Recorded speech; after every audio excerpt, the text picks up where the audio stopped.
தேவி சரணம் அம்மா. வருகின்ற பக்தர்களே, வருகின்ற 20ஆம் தேதி சாயங்காலம் 6 மணிக்கு வெள்ளிக்கிழமை நம்ம அம்மா சந்நிதியில் திருவிளக்கு பூஜை வச்சிருக்கிறோம். 10 கோடிகள் இந்த திருவிளக்கு பூஜையில் வந்து கலந்துக்கணும். வரும்போது வழக்கு தேவையான பொருட்கள் எல்லாம் எடுத்துன்னு வாங்கும்.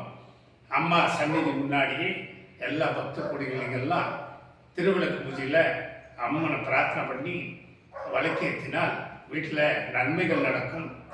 கல்வியில் முன்னேற்றம் கிடைக்கும், பிள்ளைகளுக்கு ஆரோக்கியத்தில் முன்னேற்றம் கிடைக்கும், வீட்டில் லக்ஷ்மி கடாட்சம் பெருகும், சகல ஐஸ்வர்யங்கள் வரும்.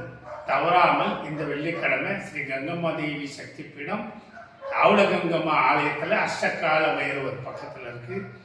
அந்த ஆலயத்தில் வந்து 6 மணிக்கு சரியாக வெள்ளிக்கிழமை திருவிளக்கு பூஜை. பக்த கோடிகள் தவறாமல் இந்த பூஜையில் வந்து கலந்துக்கணும். சீரும் சிறப்புமாக சுபிட்சமாக வாழ எல்லா அனுகூலங்கள் கிடைக்க தவறாமல் ஆவுலகங்கம்மா கோயிலுக்கு வந்து கலந்துக்கணும். ஓம் சக்தி.